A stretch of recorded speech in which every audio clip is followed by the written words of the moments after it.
Hello and welcome to another video from Midas Touch Toys, Games and Collectibles.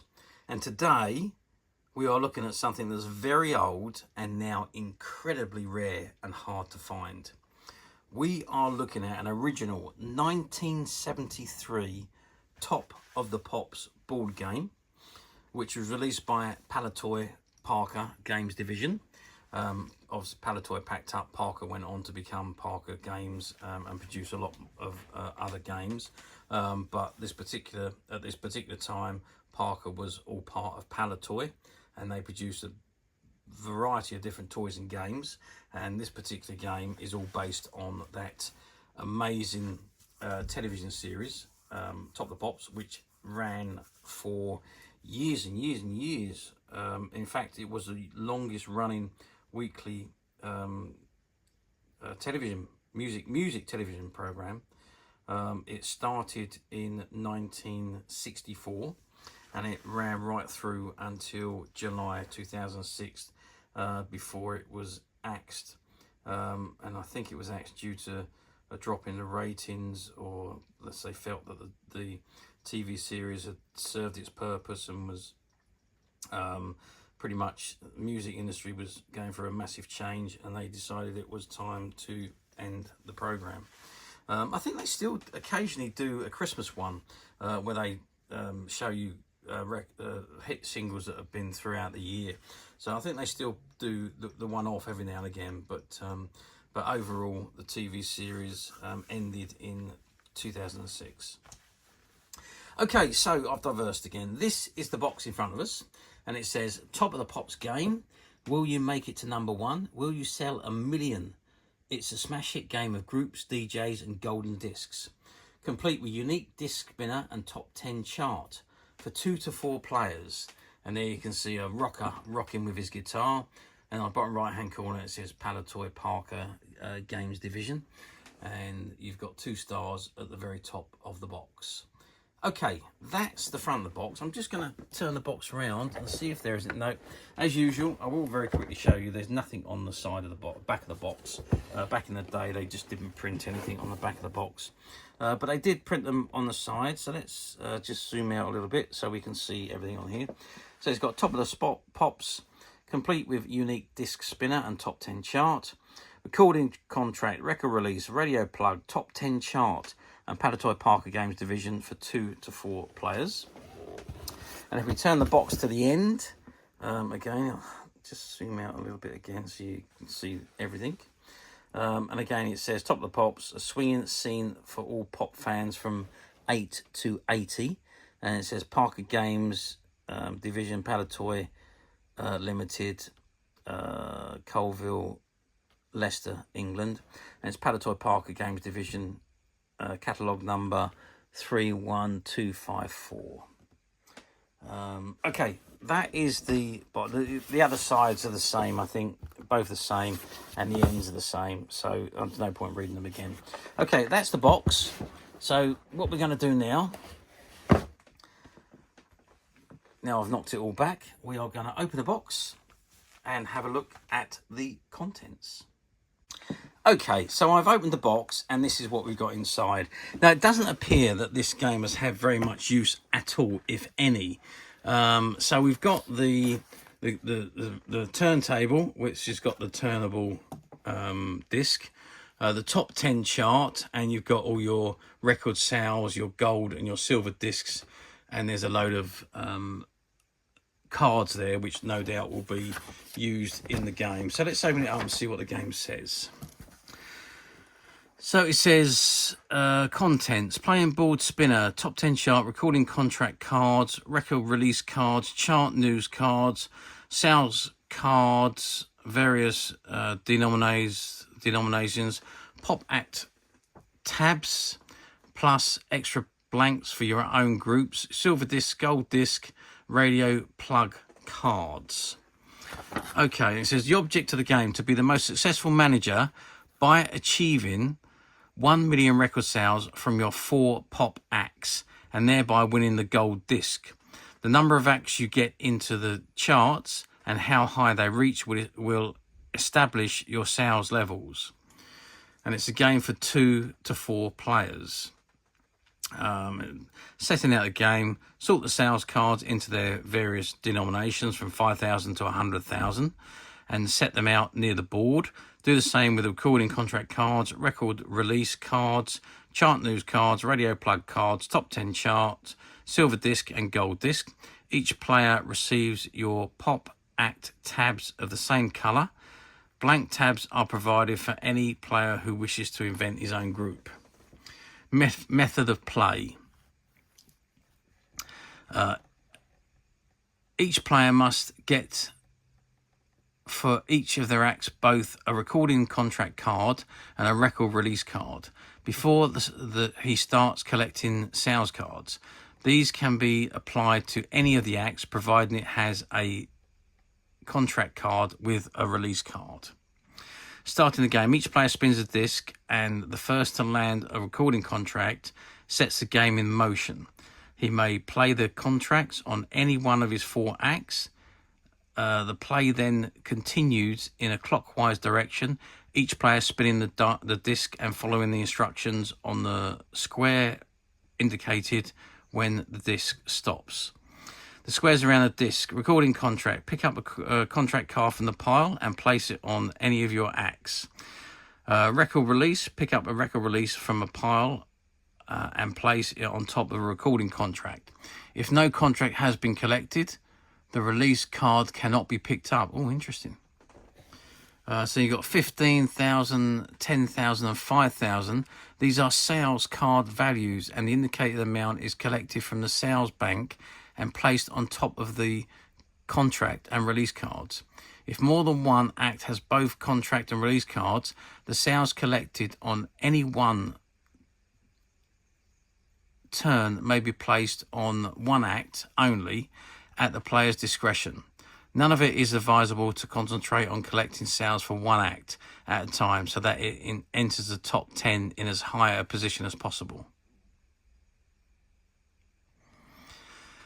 Give 5,000, give 10,000 for non-appearances or one of your acts at a live concert. 5 or 10,000 of your sales must be given to another player of your choice and to one of that player's acts of your choice. The sales given away are taken from any act. If no sales are available, take them from your reserve pile of sales accumulated by records already in the chart. Note, the act receiving sales from an opponent must already have a recording contract and a record release contract. Well, so on. It gives you the whole details on how to play the game. And finally, ending the game. So the game ends when one player has amassed a grand total of at least 1 million sales.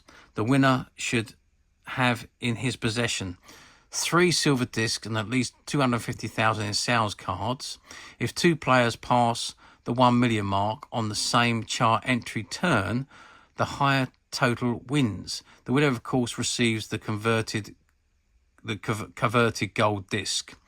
We will be glad to answer inquiries concerning these rules. There we go. I don't think they can because they're no longer around, Palitoy Parker. But there we are. So that is the game. So as you can see, the thing I like about this game, which I think is fabulous, is the turntable, which is your game spinner. And if you want to have a look, there we are. So you can see where the game spinner will stop. And that's a radio plug I've just stopped on. And this time I have stopped on chart news. There we are. And then the whole of that board is in the shape of a old vinyl record player. And then we have the top 10 charts, which are printed on there. And obviously your name, your charts, actually, you put them to wherever they go, wherever they end up, depending on how much money or sales you achieve, I should say. So when you get 10,000, you can go in at number 10 and so on. So here is all your cards. That's all the songs and so on, and all everything else that was mentioned. And you've got your sales cards and so on all here. And you've got your gold disc at the top there and all your silver discs underneath, and then more sales cards at the back there, and your radio plug cards and so on.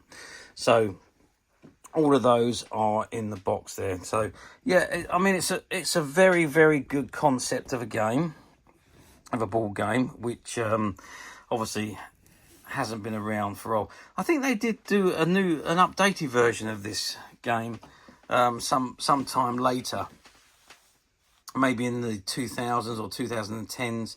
I think they did do another version of a Top of the Pops game, but it's not this one. This, I think, was the best game. I do vaguely remember the other one, but it's nothing like this game. This is a unique game, absolutely fabulous game to play by the sound of it. I've never played it, to be perfectly honest with you, but it sounds like a really good game to play, and I'm sure that that anyone that's ever had one of these games as a kid or anything will tell you how good this game will really be.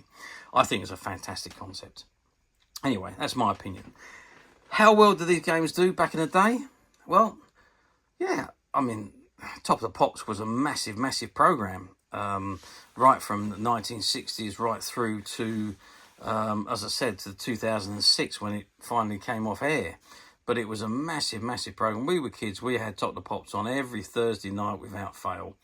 And fortunate for me, my sister used to work at the BBC at Shepherd's Bush, and we quite often used to go down to Shepherd's Bush and go in and watch the recording of Top of the Pops and lots of other BBC programs. But because she was a employee of the BBC, she had access to the BBC lounge and the bar and the viewing ports from the studios, and we were quite fortunate when we was kids to go, well, I say kids, we were teenagers, to go down and watch a lot of this being filmed, watch the Top of the Pops being filmed, and so on. So Top of the Pops was a massive, massive brand, and yes, I mean, I could only imagine these games, Christmas of 1973 when these come out. I can only imagine that these would have just literally flown off the shelf for the Christmas rush, and I would imagine it would have been every kid's full enjoyment, waking up on Christmas morning and opening the box and finding the Top of the Pops board game. But there we are. That was then. This is now. Do they come up very often on the platforms? I'd say no. They don't come up very often on the platforms. Occasionally you might find one, but very, very rarely. I think I've only ever seen, well, over the last 5 or 10 years, maybe 1 or 2, 3 at tops, I would say, come up on the platforms. And you do usually find that lots of them are not complete. They're missing a lot of the cards, or things are torn or broken. The disc doesn't spin anymore, and things like that. So yeah, I mean, they do come up, but you again, when you're looking on the platforms, be very careful at what you're going to buy. A lot of them use stock photos, so what you're looking at, the photograph you think you're looking at, what you're about to order, if it doesn't say new, you're not going to get the one that's on the stock photograph. You're going to have to go to the use section and click on the use button and see what the images are of the item you're actually going to buy. So just be absolutely certain that what you think you're buying is what you're actually going to get. And also remember that someone's definition of very good could be someone else's definition of acceptable.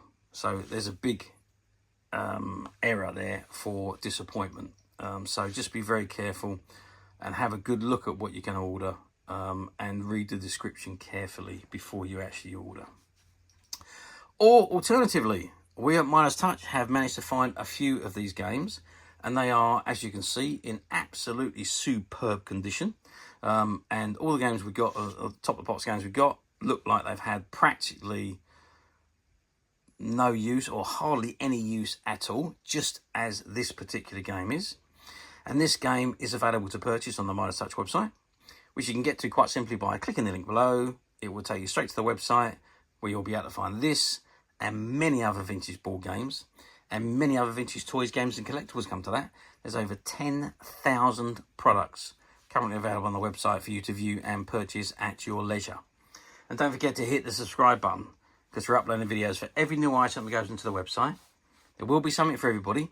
And I am absolutely positive that this is something you will not want to miss, because we literally have thousands and thousands of new products which we're shooting videos for and uploading on a daily basis. So if there's something in particular you're looking for, something old that you've never been able to find, something quirky that you might want to buy for a friend, or perhaps just something from your childhood that you'd like to own again to help you recuperate those long lost childhood memories, well, stay tuned, keep watching, because you never know, the next item we upload could be that item you've been looking for. Okay, that is it for me on the review of this wonderful, wonderful vintage board game. Thank you for watching, and we will see you again next video. So bye for now.